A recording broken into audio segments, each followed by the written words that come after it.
ایک مرتبہ کا ذکر ہے کہ کسی جنگل میں ایک شیر اور ایک لومڑی رہا کرتے تھے۔ جنگل کے تمام جانور ان سے بہت پریشان تھے کیونکہ وہ دونوں ہی چوریاں کیا کرتے تھے۔ ایک دن دونوں نے ایک گھر میں چوری کرنے کا فیصلہ کیا جو کہ ایک بندر کا گھر تھا۔ وہ دونوں سیدھے باورچی خانے میں پہنچے۔ وہاں انہوں نے لکڑیوں پہ رکھا ہوا ایک پتیلا دیکھا جس میں سوپ پکا رکھا تھا۔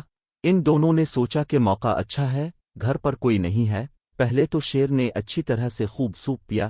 جب سیر ہو گیا تو لومڑی بولی کہ میں اسے ختم کر دوں گی۔ یہ کہتے ہوئے اس نے جیسے ہی اپنا منہ پتیلے میں ڈالا اس کا سر پتیلے میں پھنس گیا۔ اس نے شیر سے کہا میری مدد کرو، مجھے یہاں سے نکالو۔ اندھیرے میں شیر کو کچھ سمجھ نہ آیا اور وہ بوکھلاہٹ کا شکار ہو گیا۔ ایسے میں اسے محسوس ہوا جیسے کوئی گھر میں آ گیا ہے، لہٰذا وہ تو اپنی جان بچانے کو وہاں سے بھاگ نکلا۔ جب بندر اپنے گھر پر پہنچا تو اس نے باورچی خانے میں لومڑی کو اس حالت میں پایا۔ وہ سمجھ گیا کہ لومڑی یہاں چوری کرنے آئی تھی۔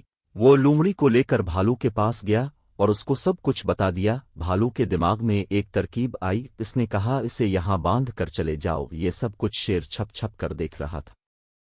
ان کے جاتے ہی لومڑی نے شیر کو آواز دی۔ چالاک لومڑی کو شیر پر بہت غصہ آ رہا تھا۔ اس نے سوچا یہی اچھا موقع ہے شیر سے بدلہ لینے کا۔ اس کے دماغ میں ایک ترکیب آئی۔ اس نے شیر سے کہا بھالو اور بندر مجھے سزا نہیں دیں گے اس لیے کہ میں نے انہیں بتا دیا ہے کہ میں یہاں چوری کرنے نہیں آئی تھی بلکہ یہاں ایک اور چور کو پکڑنے آئی تھی، لیکن وہ بھاگ گیا اور میں پکڑی گئی۔ بندر اور بھالو نے میرے سچ بولنے پر یہ کہا کہ وہ مجھے انعام میں ایک ہرن دیں گے۔ یہ سن کر شیر کے منہ میں پانی آ گیا۔ اس نے سوچا کہ کیوں نہ ہرن وہ لے لے۔ اس نے لومڑی سے کہا ہرن تو میری پسندیدہ خوراک ہے، کیا ایسا نہیں ہو سکتا کہ تم وہ ہرن مجھے دے دو؟ اس پر لومڑی نے شیر سے کہا اگر تمہیں ہرن چاہیے تو پھر میری جگہ آ کر بیٹھ جاؤ، وہ دونوں ہرن لے کر آنے ہی والے ہیں۔ شیر لومڑی کی باتوں میں آ گیا۔ اس نے لومڑی کی رسیاں کھول دیں اور بولا تم یہاں سے بھاگ جاؤ، میں یہاں بیٹھ جاتا ہوں۔